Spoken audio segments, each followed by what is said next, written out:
guys. Hey, how you doing, Eric? Good to see you. Good to see you. Oh, so Welcome back. Yeah, pleasure coming here today.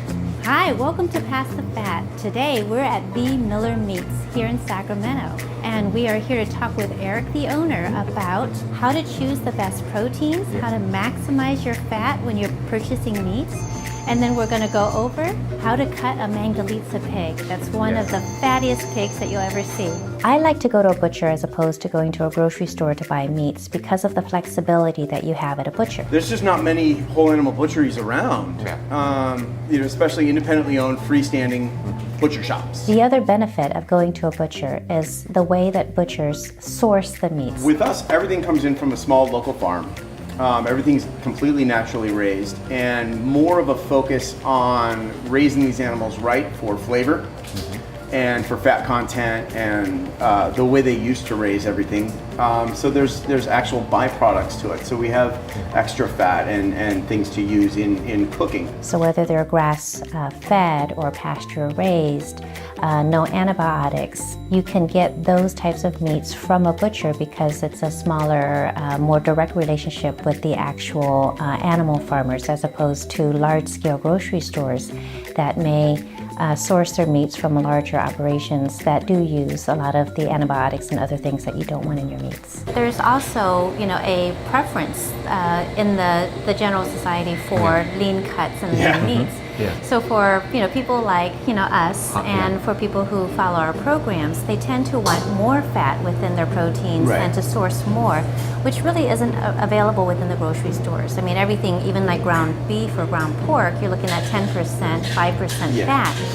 So is there flexibility in a butchery such as yours absolutely. to increase more fat into whatever it is that you want? For me, just the joy of eating a big fatty pork chop. I mean, the health benefits are great, but you're just weeping while you're eating because you're so pleased. One of the things that we talked about in our program is eating more fat. And especially in this case, when we talk about pig, the pig actually is an animal but produces a monounsaturated fat very similar to olive oil or avocado oil.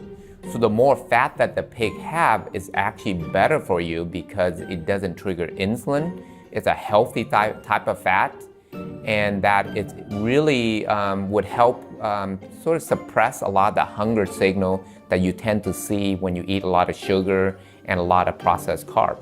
So what you got for us today, Eric?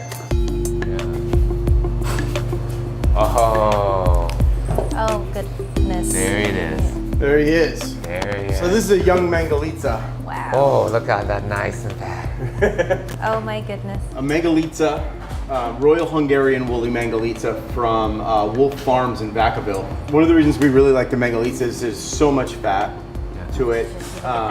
Beautiful. The fat runs all the way through the meat. It's a fairly low yield pig, so we don't have a lot of meat to it, but we get a lot of fat off of it. Yes. So it's an old world lard pig. But now normal commodity pigs on the back area here, you'll see maybe an inch of back fat, and this guy's got 2 at least here, and then up on the shoulder another 3 inches or 4 inches. Which, as these animals mature and get a little bit older, they just get bigger and bigger and bigger, but the meat doesn't. So the Mangalitsa pig is a heritage pig. It's an old pig from Hungary. And the name of Mangalitsa actually means hog with a lot of lard.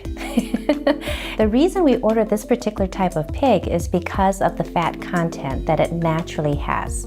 It was originally bred in order to use the lard for cooking and those types of things.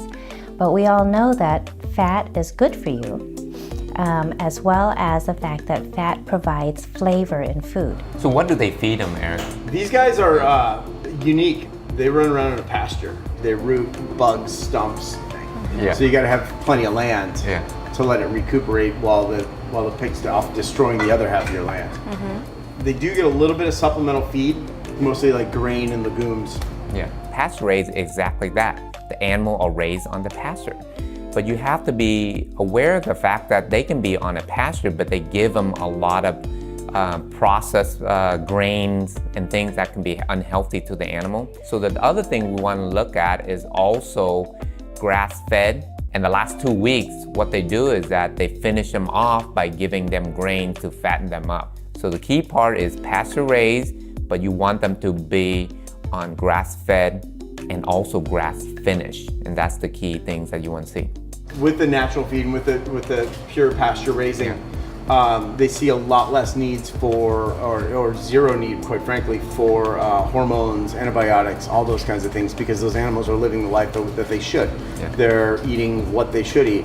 When you start pumping things, inflammatories, they start to take on illnesses that aren't necessarily natural for them, and the pig doesn't know how to deal with it. A lot of time pigs, they have bred them to be a lot leaner because they want them to have more protein. But in our case, we want the pig to have more fat, or even other animals to have more fat and less protein, because that's actually a lot better for your body. As you can see, there is there's a lot of fat going on in there. It's so good, so delicious. Cast iron pan, tons of joy in that. So in your mind, people are still a little bit afraid of fat? Or they got it's changing a little bit? I think the more and more people understand that it's not a bad thing. And so remember, in the pig, it's a healthy fat, as monounsaturated is really the type of fat that the pig mainly have. I'm loving it already. Oh, man. So, wow. That's a belly. Oh my goodness. So, normally on a normal pork belly, we're looking at about half this thickness. It's probably usually right about there. There's plenty of meat in there. We'll lift these spare ribs off. There's plenty of meat to go around in there. But with the Mangalitsa, these guys are raised, they're not bacon making pigs. Yeah. Or the bacon that you do make off of them is freaking phenomenal. But you have to treat it differently. Again, you have to take it easy, like cooking it in the oven and saving all that fat, because it's so good. Yeah. And just the oil itself that we get from there is so incredible. We use that again to cook other food with it as well, too. Absolutely. Yeah. That's one of my favorite things to cook anything in. If you don't have the option of having a Mangalitsa pig for whatever reason, there are a lot of different other options. What I do is I'll look at particular cuts that I want. So let's say I want a pork chop. By going into a butcher, you can ask the butcher not to trim too much of the fat off of the pork chop. And that's one way that you can actually get a cut of meat with a higher percentage of fat that's going to not only improve the flavor of the meat itself, but is really good for you and helps you to feel full and have all of the great benefits of having that added fat in your meal.